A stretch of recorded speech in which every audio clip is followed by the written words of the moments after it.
Soy Margarita, 83 años. El pasado día festivo me senté en una mesa puesta para 8 con solo 2 sillas ocupadas, la mía y la de mi hermana Juana, quien condujo 4 horas porque le daba pena.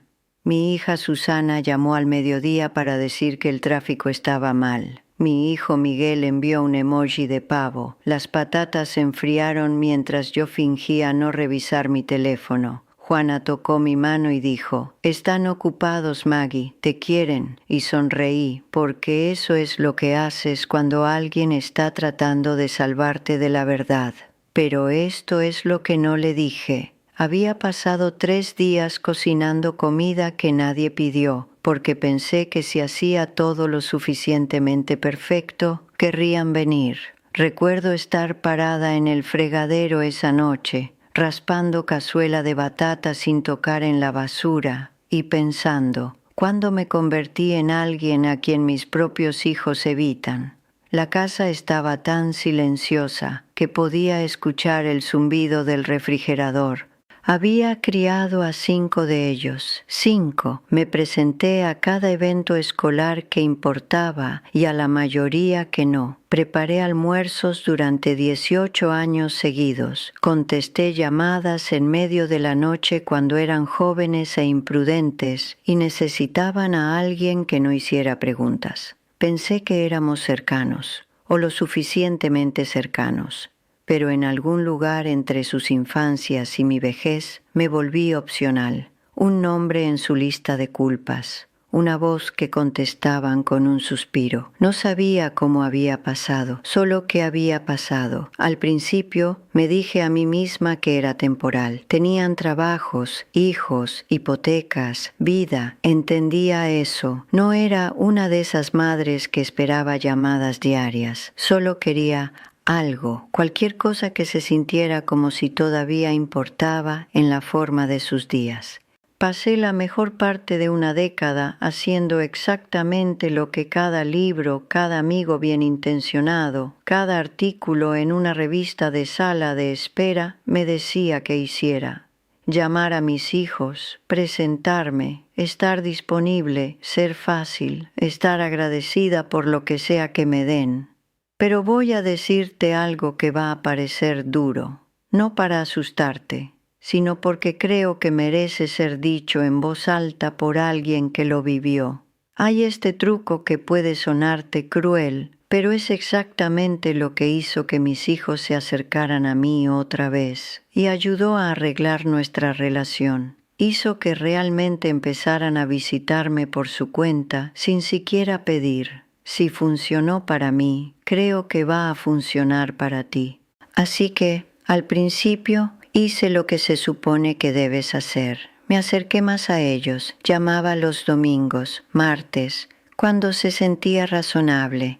Preguntaba cómo estaban y decían bien. Preguntaba por los nietos y me daban titulares. La escuela está bien, el fútbol está bien. Sí, todos estamos bien. Conversaciones que se sentían como marcar una casilla. Me dije a mí misma que era suficiente, que así es como se ven las relaciones de adultos, prácticas, distantes, eficientes, pero no era suficiente, y fingir que lo era empezó a doler más que admitirlo. Las llamadas que hacía iban principalmente al buzón de voz. Cuando contestaban, podía escucharlos haciendo varias cosas a la vez: platos, tráfico, escribiendo, como si yo fuera algo que apretaban entre recados.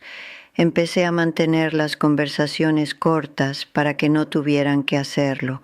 Colgaba sintiéndome más pequeña que cuando marqué. Luego intenté ser útil. Envié tarjetas de cumpleaños con cheques dentro. Envié pequeños regalos por correo para los nietos. Cosas que vi en la tienda y pensé que les gustarían. Un camión de juguete, un libro, cintas para el pelo. Quería que abrieran un paquete y pensaran en mí por un segundo. Tal vez sonrieran, tal vez lo mencionaran la próxima vez que habláramos, pero los agradecimientos llegaban lentamente o no llegaban. Empecé a preguntarme si los paquetes siquiera llegaban a ellos. o si se quedaban sin abrir en una pila junto a la puerta. Ofrecí cuidar niños una vez. Mi hija Patty dijo: «Oh, mamá, eso es dulce, pero no necesitas hacer eso», como si me estuviera ofreciendo por deber, no por desesperación, como si la idea de pasar una tarde con mis nietos fuera trabajo de caridad que había asumido. Un sábado conduje 1 hora hasta la casa de mi hijo David con una lasaña que había hecho desde cero. Llamé cuando me acerqué y dije que estaba en el vecindario, lo cual era mentira, pero quería verlo. Me recibió en la puerta, tomó el plato, me agradeció y dijo que estaban a punto de salir. Me quedé en su porche tal vez 90 segundos. Me abrazó de la forma en que abrazas a alguien en un funeral, educado, distante. Lloré todo el camino a casa y me sentí patética por ello. Seguí intentando. Planeé una cena familiar en mi casa. Les di 3 semanas de aviso. Dije que haría toda la cocina, solo vengan. Susana dijo tal vez, Miguel dijo que lo intentaría. Linda dijo que tenía planes, pero me avisaría. Llegó el día. Hice un asado. Puse la mesa. Puse las servilletas buenas, las que nunca uso, y esperé. Susana llamó a las 5 para decir que su hijo tenía algo. Miguel no llamó en absoluto. Linda apareció 1 hora tarde, se quedó 20 minutos y pasó la mayor parte en su teléfono. Envié a todos a casa con sobras que nadie pidió. Lavé los platos sola y me pregunté por qué seguía haciéndome esto. Lo peor no fue que no vinieran, fue que ni siquiera se sintieron mal por ello. Me di cuenta de que había estado trabajando tan duro para permanecer en sus vidas que me había hecho invisible. Era ruido de fondo, la persona que siempre llamaba, siempre intentaba, siempre perdonaba, siempre esperaba. No tenían que pensar en mí porque nunca los dejé extrañarme. Yo hacía todo el alcance, todo el recordar. Los entrené para que me dieran por sentada y luego los resentí por aprender la lección. Esto va a sonar ridículo, pero me enojé con un sándwich una vez. Me había hecho almuerzo, pavo, lechuga, todo, y estaba sentada allí sola en la mesa de la cocina y pensé, he comido miles de comidas sola en esta casa y ni uno de mis hijos lo sabe. Piensan que estoy bien, piensan que estoy ocupada, piensan que tengo toda una vida de la que no son parte. Y me di cuenta, los dejé pensar eso, porque admitir que estaba sola se sentía como admitir que había fallado.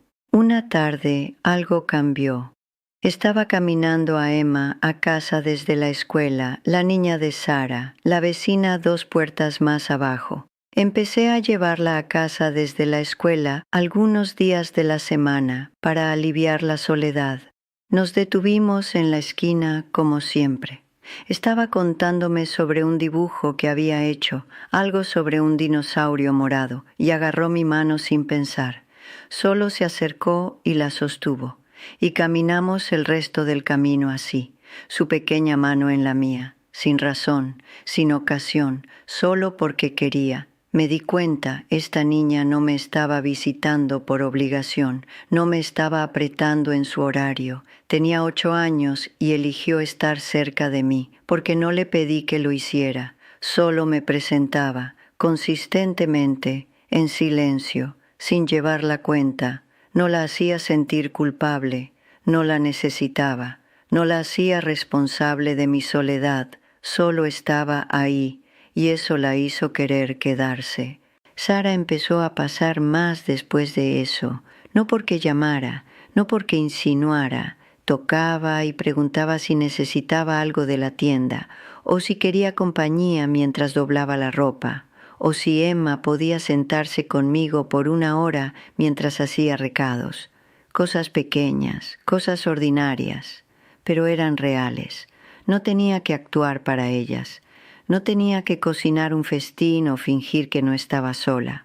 Podía ser yo misma, cansada, callada, a veces gruñona, y se quedaban de todos modos. No se presentaban porque lo había ganado, se presentaban porque había espacio para ellas, porque no estaba llenando cada silencio con mi propia necesidad. Había dejado de perseguir y en esa quietud algo nuevo creció, no obligación, no culpa, solo presencia, del tipo que no puedes forzar. Así que hice lo que todos te dicen que no hagas. Dejé de llamar a mis hijos. No porque estuviera enojada, no para castigarlos, no por crueldad. Simplemente no podía seguir fingiendo que el esfuerzo era mutuo. No podía seguir rogando por atención que nunca venía libremente. Dolía demasiado. Así que paré. Dejé de escribir primero. Dejé de llamar los domingos. Dejé de enviar tarjetas y regalos e invitaciones que no iban a ninguna parte. Dejé que el teléfono se quedara en silencio. Dejé que el calendario se quedara vacío. Y esperé para ver qué pasaría si yo no era la que sostenía el hilo. Al principio, nada. Pasaron semanas. Nadie se dio cuenta. O si lo hicieron, no dijeron nada. Confirmó lo que había temido, que había estado haciendo todo el trabajo y sin él no quedaba nada. Me sentaba en la sala de estar por la noche, mirando mi teléfono, rogando que sonara. No lo hacía. El silencio era tan pesado que pensé que me ahogaría en él. Pensé que tal vez había cometido un error, tal vez debería simplemente volver a llamar, al menos entonces escucharía sus voces, aunque estuvieran distraídos.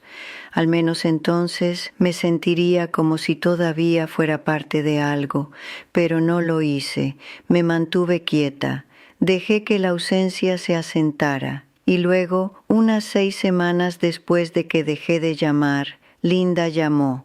Era un martes. Dijo, «Mamá, no he sabido de ti. ¿Estás bien?» Dije que estaba bien. Hizo una pausa. Luego dijo, «¿Puedo pasar este fin de semana? Solo quiero verte». No pregunté por qué. Solo dije que sí. Vino. Se quedó 3 horas. No hablamos de por qué me había quedado callada. No teníamos que hacerlo. Me miró diferente ese día, como si me estuviera viendo por primera vez en años, como si yo fuera una persona, no una posición. Miguel envió un mensaje de texto una semana después.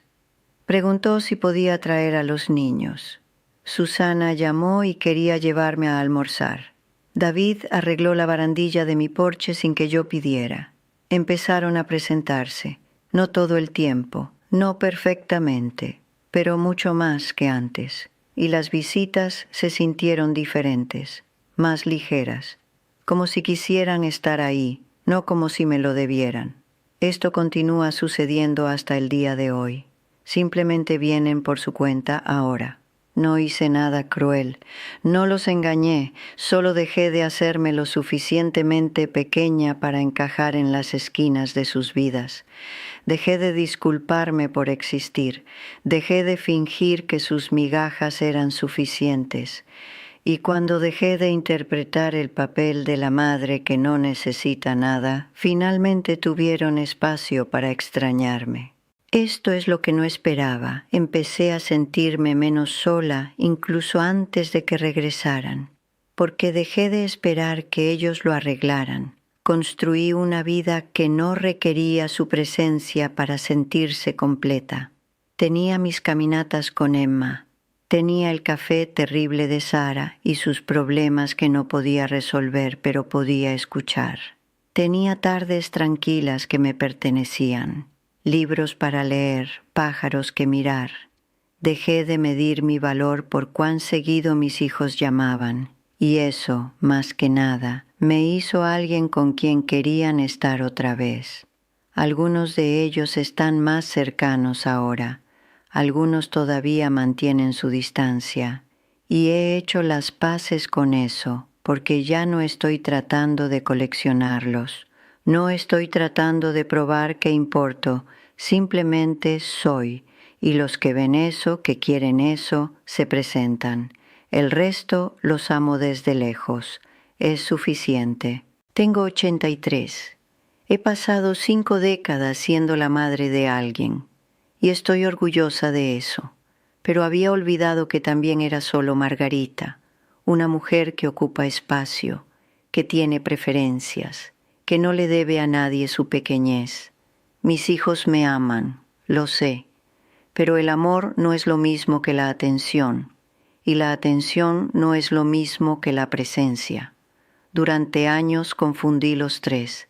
Lo que sé ahora es esto: no puedes hacer que alguien quiera verte, pero puedes dejar de hacerlo tan fácil para que no lo hagan, no por crueldad, por respeto propio, porque las personas que te aman, realmente te aman, notarán cuando te quedes callada y se preguntarán por qué, y si tienes suerte, vendrán a buscarte, no porque pediste, sino porque finalmente se dieron cuenta de cómo se siente cuando no estás ahí. Estoy agradecida de haber dejado de llamar, no porque funcionó, sino porque me enseñó que no lo necesitaba para funcionar. Todavía estoy aquí, todavía completa, todavía vale la pena visitar, lo hagan o no. Gracias por sentarte conmigo. No voy a ninguna parte, todavía creo, así que mira más videos míos si quieres. Hay uno que hice sobre 3 consejos esenciales para mujeres mayores que viven solas como tú y yo. Parece que está ayudando a mucha gente, lo cual me hace muy feliz. Lo configuraré para que puedas verlo haciendo clic en la pantalla ahora mismo. Te veré allí. Cuídate, sea lo que eso signifique para ti.